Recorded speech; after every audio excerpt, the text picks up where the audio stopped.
কেমন আছো তোমরা সবাই? চলে এসেছি আরেকটা নতুন ভিডিও নিয়ে। আজকে চলে এসেছি ফুলকপির চপ। তো আমার বর বলছিল যে, "তুমি কি ফুলকপির চপ করে খাওয়াতে পারবে?" আমি বললাম, "হ্যাঁ, পারবো না কেন? আলুর চপ করছি তো ফুলকপির চপ করা কোনটা বড় ব্যাপার, ঠিক কি না?"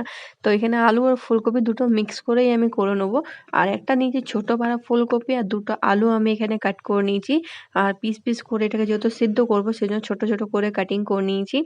আর জলের মধ্যে একটুখানি দিয়ে দিয়েছি নুন দিয়ে জলটাকে ভালো করে আলুগুলোকে ফুলকপিগুলোকে ফুটিয়ে নিয়েছি ২ মিনিট ৩ মিনিট করে। আর এখানে দিয়ে দিয়েছি এখন আলু ফোটানো হয়ে গেছে যেহেতু তা সর্ষের তেল দিয়ে নিয়েছি। যেহেতু সর্ষের তেলে রান্নাটা করবো সেজন্য। আর দিয়েছি একটুখানি বাদাম। এই বাদামটা খুব ভালো লাগে দিলে তো একটুখানি কাঁচা বাদাম দিয়ে আর তার সাথে দিয়েছি ৪ টে কাজু ছিল। কাজুগুলোকে একটুখানি পিস করে দিয়ে নিয়েছি। দিয়ে লাল করে ভেজে তুলে নিচ্ছি। কারণ দিলে পরে টেস্টটা খুব ভালো লাগে সেজন্য আমার তো খুব ভালো লাগে নিরামিষ করলে পরে বাদাম বা কাজু থাকলে বাড়ির মধ্যে একটু কিশমিশ থাকলেও দিতে ভালো লাগে। তো এখানে লাল করে ফ্রাই করে নেওয়ার পর তেলের মধ্যে দিয়েছি একটুখানি গোটা জিরে আর একটা তোমাদেরকে ভাজা মশলা দেখালাম যেটা আমি পরে দেবো সেজন্য। আর এখানে দিয়ে নিয়েছি কাঁচা লঙ্কা তার সাথে দিয়ে দেবো আলুগুলোকে দিয়ে ভালো করে একটুখানি যেহেতু ফ্রাই করে নিতে হবে শুকনো মশলাগুলো সব দিয়ে।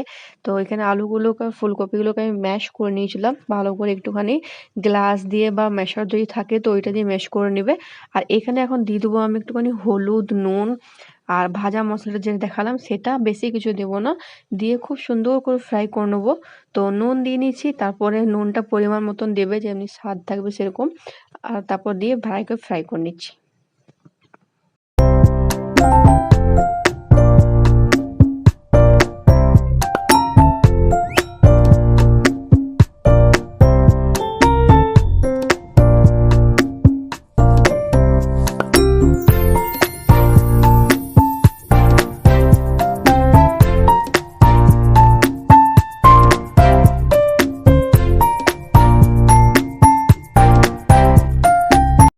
আলুটা যেহেতু রেডি হয়ে গেছে চলো এবার মেন জিনিসটা যেটা হলো বেসন এটাকে রেডি করে নিই।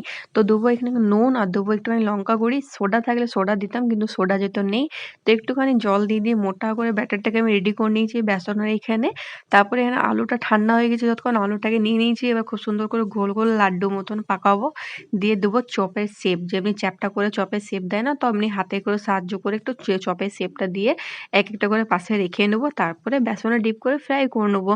তো এখানে দেখো আমি একটা দুটো করে রেডি করে নিচ্ছি আর খুব সুন্দর লাগে আমার কিন্তু চপ করতে। তোমরা কি চপ করতে ভালোবাসো অবশ্যই জানাবে। আমি তো চপ খেতে আর করতে দুটোই খুব ভালোবাসি। আর তোমাদের সঙ্গে এই রেসিপিগুলো শেয়ার করতেও আমার খুব ভালো লাগে। আমার খুব ভালো লাগবে যদি তোমরা একটা লাইক করো।